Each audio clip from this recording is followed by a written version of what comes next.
Hello student, welcome to my study channel শিক্ষা দিশারি। আজ আমরা ক্লাস 11 নিউট্রিশন পুষ্টিতে প্রোটিনের যে ফিল ইন দ্য ব্ল্যাঙ্কস থেকে কোয়েশ্চেনগুলো আলোচনা করব। দেখো, আগের দিন আমাদের এমসিকিউগুলো সব সলভ হয়ে গেছিলো। তো আজকে আমাদের ফার্স্ট কোয়েশ্চেন দেখো, ফিল ইন দ্য ব্ল্যাঙ্কস। প্রোটিনের গঠনে শতকরা হিসাবে কার্বন, নাইট্রোজেন এবং অক্সিজেনের হাইড্রোজেনের অংশ কত? তাহলে কি জানতে চেয়েছে যে পার্সেন্টেজগুলো কত? কার্বন থাকে আমাদের হচ্ছে কি 54%, হাইড্রোজেন থাকে 7%, অক্সিজেন থাকে 22% এবং নাইট্রোজেন থাকে 16%। তো অপশান বিটা আমাদের কারেক্ট অ্যান্সার। এরপর দেখো কোয়েশ্চেন নাম্বার 2। একজন গর্ভবতী ও প্রসূতি মায়ের প্রোটিনের চাহিদা যথাক্রমে ড্যাশ ও ড্যাশ স্বাভাবিকের থেকে বৃদ্ধি পায়। তাহলে স্বাভাবিক যত থাকে তার থেকে বৃদ্ধি পায়, এটা RDA 2020 অনুসারে জানতে চেয়েছে। এটা হচ্ছে কি হবে, দেখো RDA এর পুরো কথা কি, রেকমেন্ডেড ডায়েটারি অ্যালাউন্সেস। এটার অনুসারে গর্ভবতী মায়েদের হচ্ছে কি 22 গ্রাম এবং প্রসূতি মায়েদের 16.9 গ্রাম প্রোটিনের চাহিদা বৃদ্ধি পাবে। মানে স্বাভাবিক যতটা তার থেকে এটা বাড়বে। ঠিক আছে, এরপরে হচ্ছে কোয়েশ্চেন নাম্বার দেখো 3। সালফারযুক্ত অ্যামিনো অ্যাসিড আর সেদিকে আছে কলম ম্যাচিং। বাম স্তম্ভ কী আছে, সালফারযুক্ত অ্যামিনো অ্যাসিড, অপরিহার্য অ্যামিনো অ্যাসিড, অনপরিহার্য amino acid, aromatic amino acid, ketogenic amino acid. ডান দিকে কী আছে, leucine, tyrosine, cysteine, valine, phenylalanine. দেখো, সালফারযুক্ত অ্যামিনো অ্যাসিড হচ্ছে আমাদের সিস্টেইন, অপরিহার্য অ্যামিনো অ্যাসিড হচ্ছে কি কোনটা, ভ্যালিন, অনপরিহার্য অ্যামিনো অ্যাসিড হচ্ছে লিউসিন, অ্যারোমেটিক অ্যামাইনো অ্যাসিড হচ্ছে কোনটা, অ্যারোমেটিক অ্যামাইনো অ্যাসিড হচ্ছে না, অনপরিহার্য অ্যামাইনো অ্যাসিড তো লিউসিন নয়, টাইরোসিন। আর অ্যারোমেটিক অ্যামাইনো অ্যাসিড হচ্ছে আমাদের ফিনাইলঅ্যালানিন, আর কিটোজেনিক অ্যামাইনো অ্যাসিড হচ্ছে লিউসিন। তো অপশান ডিটা হচ্ছে এখানে কারেক্ট অ্যান্সার। এরপর দেখো কোয়েশ্চেন নাম্বার 4। কী আছে দেখো, সরল প্রোটিন, যুগ্ম প্রোটিন, লব্ধ প্রোটিন, গঠনধর্মী প্রোটিন, বাহক প্রোটিন, কোনটা কোন কোন প্রোটিন সেটা জানতে চেয়েছে। দেখো, প্রথমে কী আছে, সরল প্রোটিন। সরল প্রোটিন হচ্ছে আমাদের এই যে সরল প্রোটিন আমাদের হচ্ছে কি অ্যালবুমিন, যুগ্ম প্রোটিন আমাদের হচ্ছে কি নিউক্লিয় প্রোটিন, লব্ধ প্রোটিন আমাদের পেপটন, আর গঠনধর্মী প্রোটিন হচ্ছে কোলাজেন, বাহক প্রোটিন হচ্ছে হিমোগ্লোবিন। তাহলে দেখো, এটা হচ্ছে কি ই, এটা ই, দুইয়েরটা হচ্ছে যুগ্ম প্রোটিন নিউক্লিয় প্রোটিন, দুইয়েরটা তার মানে সি। তারপরে হচ্ছে কি লব্ধ প্রোটিনটা হচ্ছে কোনটা, লব্ধ প্রোটিন হচ্ছে পেপটন, তিনেরটা বি, চারেরটা গঠনধর্মী প্রোটিন কোলাজেন, চারেরটা এ, আর হচ্ছে চারেরটা এ, পাঁচেরটা হচ্ছে বাহক প্রোটিন, এটা হচ্ছে হিমোগ্লোবিন। ঠিক আছে, অপশান এ হচ্ছে আমাদের কারেক্ট অ্যান্সার। এরপর দেখো আসো কোয়েশ্চেন নাম্বার 5। মাছের শুক্রাণু, অ্যালবুমিন, গ্লুটেন এবং ক্লোরোপ্রোটিন। এদিকে আছে ডিম, গম, নখ, প্রোটামিন। মাছের শুক্রাণু হচ্ছে প্রোটামিন, একেটা ডি। এরপর দেখো হচ্ছে এর একেটা ডি এটাতে আছে আর এটাতে আছে। অ্যালবুমিন হচ্ছে কি, অ্যালবুমিন হচ্ছে ডিমে পাওয়া যায়, দুইয়েরটা এ। আর হচ্ছে গ্লুটেন, গ্লুটেন হচ্ছে গমে পাওয়া যায়, তিনেরটা বি। আর ক্লোরোপ্রোটিনটা হচ্ছে নখ, চারেরটা সি। তাহলে অপশান এ আমাদের কারেক্ট অ্যান্সার। এরপর দেখো সে কোয়েশ্চেন নাম্বার 6। খিচুড়ি, এটা কি হচ্ছে অ্যাডজাস্ট্যান্ট ডিজাইনিং টাইপ কোয়েশ্চেন। বিবৃতি আর এ আর আর বিবৃতিকে দিয়েছে দেখো, খিচুড়ি একটি শিশুর বৃদ্ধির সহায়ক অনুপূরক খাদ্য। হ্যাঁ, এটা তো ঠিক। এরপর কি দিয়েছে, চালে লাইসিনের অভাব আছে। হ্যাঁ, এটাও ঠিক, চালে লাইসিনের অভাব আছে। ডালে মিথিওনিনের অভাব আছে। হ্যাঁ, ডালে মিথিওনিনের অভাব আছে, এটাও ঠিক। তাই এই দুটি একসঙ্গে রান্না করলে দুটি অত্যাবশ্যক অ্যামাইনো অ্যাসিডের অভাব মেটে। হ্যাঁ, এটাও ঠিক। তাহলে দুটোই ঠিক। তাহলে এ ও আর সত্য এবং আর এ এর সঠিক ব্যাখ্যা। তো অপশান এ এখানে কারেক্ট অ্যান্সার। দেখো, আমাদের যে চালে লাইসিন নামক অ্যামাইনো অ্যাসিড অভাব আছে এবং ডালে আছে মিথিওনিন নামক অ্যামাইনো অ্যাসিড অভাব। তো যখন চাল এবং ডাল একসাথে দুটো মিশিয়ে খিচুড়ি রান্না করা হয়, তখন কি হয়, মিথিওনিন এবং লাইসিন দুটোর অভাবই পূরণ হয়। তাই খিচুড়ি কিন্তু আমাদের একটি অনুপূরক খাদ্য। ঠিক আছে, তাহলে এটা আমাদের দুটোই ঠিক। এরপর দেখো কোয়েশ্চেন নাম্বার 7। কি আছে, শিশুদের প্রোটিনজাত এবং ক্যালোরির অভাবে ম্যালাসমাস হয়। আর কি আছে, শিশুদের প্রোটিনজাত ক্যালোরির অভাবে ম্যালাসমাস হয়। আচ্ছা, প্রোটিনের অভাবে ম্যালাসমাস হয়, ক্যালোরির অভাবে নয়। তাহলে এটা কিন্তু আমাদের ভুল আছে। এরপর দেখো আছে মাতৃকর্যত সন্তানের প্রোটিন, ক্যালোরি সহ পুষ্টি উপাদানের অভাব এর কারণ। এটা ঠিক, তাহলে এ ভুল কিন্তু আর ঠিক। তো অপশন ডি এখানে কারেক্ট অ্যান্সার। এরপর দেখো আসছে কোয়েশ্চেন নাম্বার 8। শরীরের শুষ্ক ওজনের 20% প্রোটিন অধিকার করে, এটা ঠিক। আমাদের শরীরে 20% প্রোটিন থেকে আসে, এটা ঠিকই। এরপর চেয়েছে কি প্রোটিন শক্তি উৎপাদন করতে পারে না, শুধু দেহ গঠনের কাজ করে না, এটা কি করে হয়? প্রোটিন থেকে তো আমরা 4.1 কিলো ক্যালোরি শক্তি পাই, তো উৎপাদন করতে পারে না, এটা তো কখনোই হতে পারে না, তাহলে এটা ভুল। এ ঠিক কিন্তু আর ভুল, তো অপশন ডি এখানে কারেক্ট অ্যান্সার। এরপর দেখো কোয়েশ্চেন নাম্বার 9, এটা কি আছে? Diagram based question. আচ্ছা, অ্যামাইনো অ্যাসিডের সঠিক সংকেত হচ্ছে কি? অ্যামাইনো অ্যাসিডের সংকেত হবে, মনে রাখবে তোমরা, প্রথমে CH2 থাকবে আর একটা CH গ্রুপ থাকবে। দেখো NH2 আর CH গ্রুপ, এখানে একটাতেই এরকম গ্রুপ আছে, NH2 আছে আবার CH আছে, তো এইটা আমাদের অপশন এ হচ্ছে কারেক্ট অ্যান্সার।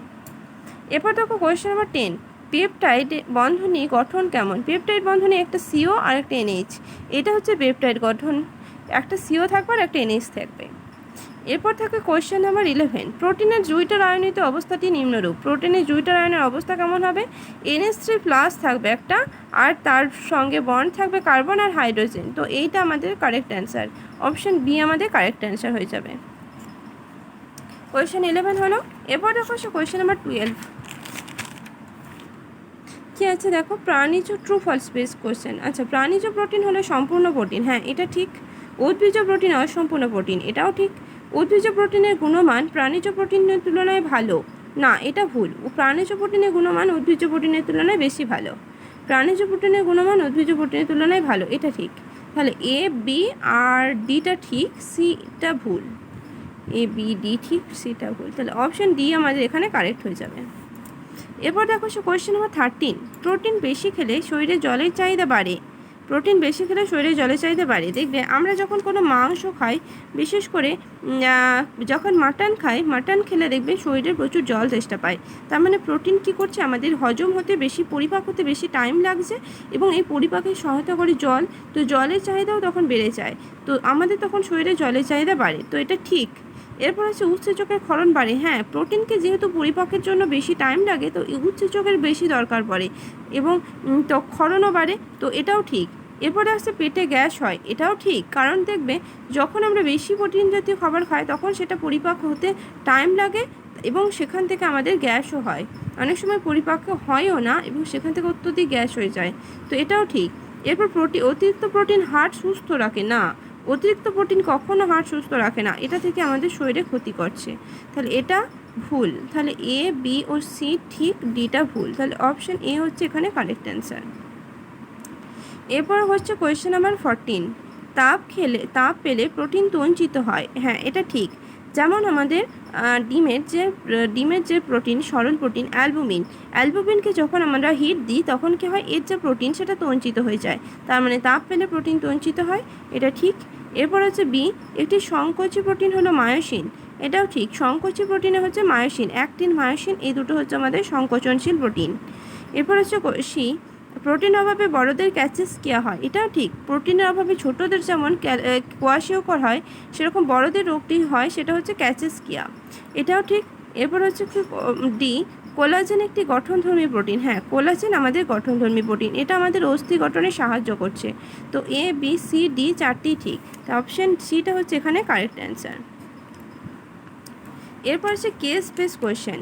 একটি ডিমকে জলে 3 থেকে 4 মিনিট সেদ্ধ করার দেখা গেল এর বাইরে জলীয় অংশটি কঠিন সাদা অংশে পরিণত হয়েছে। ডিমের প্রোটিনের এই পরিবর্তনের নাম কি? তাহলে ডিমের এই পরিবর্তনের নাম হচ্ছে কোয়াগুলেশন, অপশন বি এখানে কারেক্ট অ্যান্সার। আর কি আছে দেখো? স্যাপনিফিকেশন। স্যাপনিফিকেশনটা কি? যে সাবান তৈরির পদ্ধতিকে বলা হয় স্যাপনিফিকেশন। আর কি আছে? র্যানসিডিটি। র্যানসিডিটি হচ্ছে কোনো ফ্যাট জাতীয় কোনো তেল বা কোনো তেলকে যদি আমরা দীর্ঘদিন রেখে দিই তাহলে সেখান থেকে একটা দুর্গন্ধ বেরোয়, সেটা হচ্ছে র্যানসিডিটি। আর একটা আছে কি? অধক্ষেপণ। অধক্ষেপণটা কি? অধক্ষেপণ হচ্ছে ধরো চিনির সাথে জল, বা আমি চিনির সাথে জল গুললাম, বা তোমার জলের সাথে কোনো বালি বা কাদা গুলেছি ধরো, তো জলটাকে যখন আমরা উপর থেকে ছেঁকে নিই তখন নিচে যে থকথকে পদার্থটা পড়ে থাকে সেটাই হলো অধক্ষেপণ, ঠিক আছে? তাহলে অপশান এখানে বিটা হচ্ছে কারেক্ট অ্যান্সার। এরপর হচ্ছে কোয়েশ্চেন নাম্বার 16, একটি জৈব অণু যেখানে কার্বন, হাইড্রোজেন এবং অক্সিজেনের সঙ্গে নাইট্রোজেন যুক্ত একটি মূলক বর্তমান, এর নাম কি? তাহলে নাইট্রোজেন আছে এরকম মূলক, কার্বন, হাইড্রোজেন, অক্সিজেন আর নাইট্রোজেন আছে, এটা হচ্ছে প্রোটিন, তাহলে অপশন ডি হচ্ছে এখানে কারেক্ট অ্যান্সার। এরপর হচ্ছে কোয়েশ্চেন নাম্বার 17, একটি সাধারণ প্রাত্যহিক সুপাচ্য খাবারের জৈব মূল্য বিচার করে দেখা গেল 100। এই খাদ্যের মধ্যে মোট 8টি অত্যাবশ্যক অ্যামাইনো অ্যাসিডটি পাওয়া গেলে একে রেফারেন্স প্রোটিন একখা দেওয়া হয়। প্রোটিনটি হলো কি? ডিম। ডিমের জৈব মূল্য হচ্ছে 100 এবং ডিমকে রেফারেন্স প্রোটিন একখা দেওয়া হয়। তাহলে অপশন ডি এখানে কারেক্ট অ্যান্সার। এরপর এসে কোয়েশ্চেন নাম্বার 18। অন্ধকারে কম দেখতে পাওয়া অর্থাৎ রাতকানা রোগের প্রধান কারণ চোখে এই প্রোটিনটির সংশ্লেষণের অভাব। প্রোটিনটি হলো কি? গ্লোবিউলিন, অ্যালবুমিন, রোডোপসিন না হিমোগ্লোবিন? তাহলে চোখে আমাদের রাতকানা যে রোগটা হয় সেটা হচ্ছে রোডোপসিনের অভাবে। অপশন বি এখানে কারেক্ট অ্যান্সার। এরপর হচ্ছে question number 19। Rearrange the sequence. দেখো প্রথমে আছে অন্ধকারে কম দেখতে পাওয়া, রোডোপসিন সংশ্লেষ ব্যাহত, রোডোপসিন সংশ্লেষ হতে দেরি, ভিটামিন এ ও প্রোটিনের অভাব, দৃষ্টিশক্তি সম্পূর্ণ নষ্ট হওয়া। তাহলে প্রথম কী হবে? অন্ধকারে কম দেখতে পাওয়া হবে।